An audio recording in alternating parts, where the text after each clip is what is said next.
Now to the city of Bristol, where Police Chief Brian Gould is retiring after a 3-decade career. He sat down with me to talk about why he's doing that and how fallen officers Lieutenant Dustin Demonte and Sgt. Alex Hamzy inspire him every single day. Chief Gould, great to see you here with us today. Great to see you as well. So how did you come to this decision to retire? Wow, that's that's a great question. Thank you for asking. And I thought this was only going to be like a 10-minute interview, when you're going to be trying to wrap up a couple of weeks into this. But so there were a lot of factors that came into play. It's hard to really explain. In talking to some of my colleagues and friends, they mentioned one time that you'll just know, and it kind of is like that. It's something you just wake up and realize that it might be time to be thinking about this. But the factors that I started to look into was I'm completing 30 years with the Bristol Police Department. Wow. 30 wonderful years. My contract, I'm in my second contract as Chief of Police, and it's actually expiring on April 5th. And so the timing, it was all kind of lining up with, this is a good time to,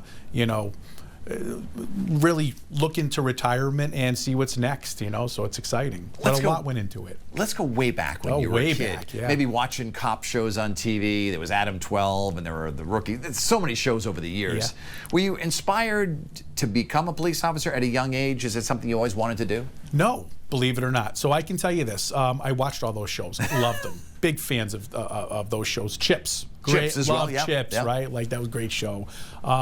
No, in fact, I'm a first-generation police officer in my family, and I had no interest in it. Not that I can't say I didn't have any interest. It just wasn't on my mind, I guess. I started college, and I actually started pursuing a business degree, and it just wasn't really something that was working for me.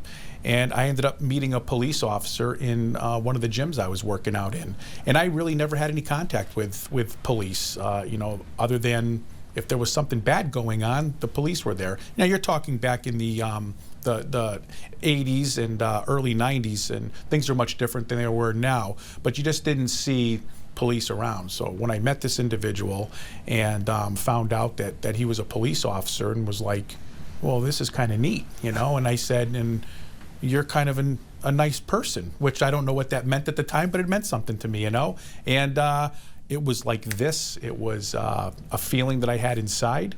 In fact, I remember coming home and telling my parents, I think I'm going to pursue law enforcement, and they were like, well, where's this coming from? It was like a switch that just turned on. And I went and swapped my majors over, became an intern at a police department, and there was no looking back. And that's just exactly how it happened. What's the best thing in your mind about being a police officer? There are so many.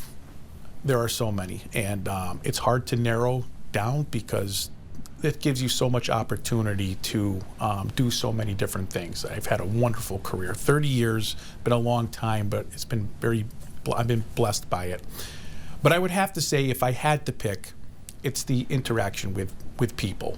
It gives you such the ability to be exposed to so many different people, different cultures, different everything. There's a lot. It's a people business, and I love being around people, and so very rewarding, but that's the best part. When you were going through the academy, there were hundreds of recruits like you who wanted to be police officers, and nowadays, all over the state, departments are having a hard time hiring people. They're having a hard time finding recruits. What has changed? I think a lot has changed, but I want to say this, it's interesting, because I try to look at not just in law enforcement, but I think if you look at service industries in general, there's been a change. If you look at even nursing, teachers, there's just not a lot of people out there that are interested in those type of careers. And it's unfortunate, because they're providing such a service. I think there's a lot that goes into that. I think you have to look at a lot of different things. I think that society, I think people may feel that it's unappreciated, that to serve in one of those positions is going to be a lot of years of feeling, not appreciated or underappreciated.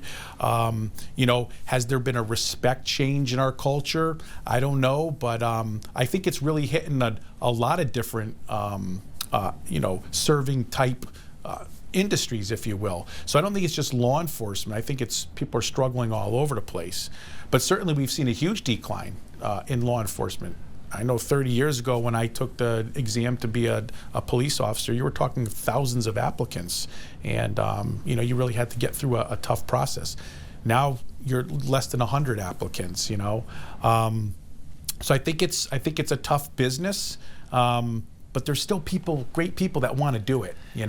Is it tougher now with the criticism of police and social media? So I think that adds to it, but I've always kind of looked at it as there are people that want to do this job, this career, and it's something inside you. Like I got called to it. Like I know that was a calling. I know it was intrinsic. It didn't matter what anybody said, didn't matter what anybody thought. I just knew I had to do it. So I think we see people like that still answering that calling, but I think there's probably a lot that would have to be looked into to go into that. What is the reason for it? How difficult is it to leave the Bristol Police Department? Because there are so many of your officers and family and friends of Hamzy and Demonte who say that you were a rock during that really dark period. Yeah, very difficult. And I've said it wasn't just a lot of people. You were a rock. The families, I get my inspiration from them. They're the rocks. The men and women of the Bristol Police Department, they're the rocks. They're incredible. They're incredibly resilient, wonderful people to be around. They gave me the privilege of being there with them, and they're really the ones that pushed me out to the front. I literally have forever appreciation and grateful to all of them. Very difficult. I love them all very much. I consider them family. So it's been a very tough decision to do that, but it's also a right decision because there's going to be the opportunity for growth within the Bristol Police Department as well. Let's go back to that awful night in October of 22. Yeah. Do you remember where you were when you got the call? Oh yeah. I was in my bed, in my bedroom. I actually heard the phone ringing. I keep the phone in another location so it doesn't disrupt the whole household, and I will never forget where I was. Absolutely. And you went to the scene. Yep. Did you know how bad it was right away? Over the phone? I had, yes, I knew. I had gotten a pretty significant briefing on it, so I knew it was very bad. How did you get through those next couple of days? Because they were so difficult for this department, for the families, obviously the worst, for the townspeople, and really for the whole state. You had the funeral a few days later? Yes. Honestly, the first and foremost, watching the strength of those families gave me a tremendous amount of strength. They were forced into that situation, and it was devastating. But to see during immense grief the amount of courage that they had and the love that they had, that really impacted me. But the men and women of not only the Bristol Police Department, and I'm talking the past as well, the people that I had served with, law enforcement in general, first responders in general, fire, EMS, people from all over this community, was just such a strong support. So there were so many people to lean on, so many people pushing you forward. They got me through this. There's, without a question, they got me through that event at that moment. Just everybody around me, and I appreciate them, and I'm very grateful to all of them. Did you ever think about Sergeant Hamzy and Lieutenant Demonte, or perhaps ask them for guidance during difficult times recently? I ask them for guidance all the time. In fact, I will tell you that and I've shared it with the Demonte and Hamzy families, that I truly believe that they have guided me in the decision I'm making. There is no doubt about it. There has been some opportunities that I'm looking into and that I'm excited about, and nothing official at the moment. And I truly truly believe that they have had a hand in that, and I have asked them for much guidance, and I believe that they're guiding me very well. I am in awe by them all the time, and again, a privilege to be around.